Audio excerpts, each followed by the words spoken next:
Hello， 大家好，我是阿皮。接下来单独介绍一下保姆的一集剧情。这集剧情比较有意思。上了目的地湖滨市，至于旅行的小镇一行人，这一天来到某座城镇，在神教保卫中心把行人安顿好之后，小镇一行人决定去外面的草坪进行训练。但是波加曼却不小心撞到皮卡丘身上。这本来是一件很小的事情，但坏就坏在皮卡丘不受控制的对波加曼使用电击。虽然小光向波加曼解释皮卡丘不是故意的，但他们却一直喋喋不休的在说着什么。就在众人不知怎样进行均衡的时候，他们竟然神奇的抱在一起。小智和小光试图拉开他们，但谁料皮卡丘突然发出电击，转而又和波加曼重新抱在一起。面对此刻相亲相爱的两只宝可梦，众人感到既好笑又不知所措。这时小刚提出将波加曼先收回神奇宝贝球中，但是波加曼却又自己跑了出来。看到这样的场景，小刚猜测到也许是有种神秘的力量将两只宝可梦连在一起，就像是磁铁相吸的原理一样。而此刻只要改变身体的方向，让磁力相斥，两只神奇宝贝或许就能够分开了。但是这个猜测却是错误的，两只神奇宝贝刚刚被分开就又连在一起。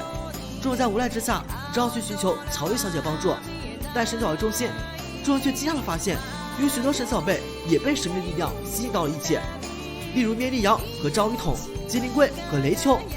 通过观察，小刚发现这被神秘力量连在一起的神奇宝贝竟然都是电气和水系的。这个场景让躲在暗处的小次郎和喵喵看见了，于是喵喵联想到这个现象可能和癌玉博士做实验有关。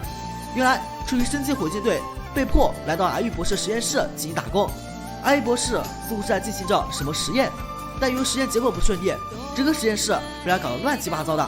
火箭队对此苦不堪言。这时喵喵向癌玉博士提问，是不是因为他的实验这些神奇宝贝才连在一起？但对此博士却反驳道，这是一个能促进神奇宝贝感情融合的伟大实验，而促进这样实验成功的装置则被命名为感情融洽乐乐君。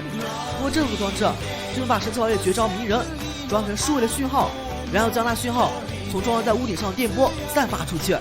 这样一来，无论感情再不好的神奇宝贝都可以相处的非常融洽。至于实验原理呢，就不是我等泛泛之辈可以理解的了。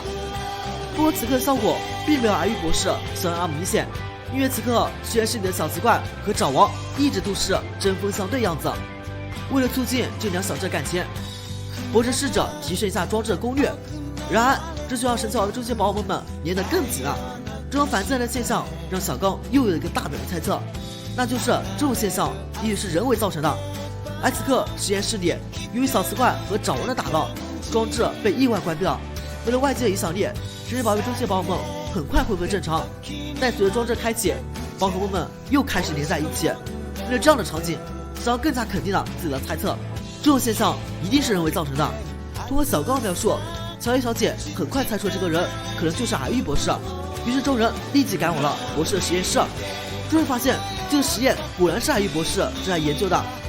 而此刻被博士意外破坏火箭队，只好提前开始了进击计划。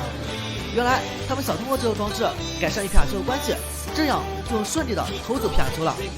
巨大的热气球将装置吊到空中，而此刻正和波加曼抱在一起的皮卡丘因为没有反抗能力，被火箭队不遗吹灰之地的抓走了。正在众人不知所措的时候，小磁怪的爪王出现了。为了救出博士，两人继续联手并毁掉了装置。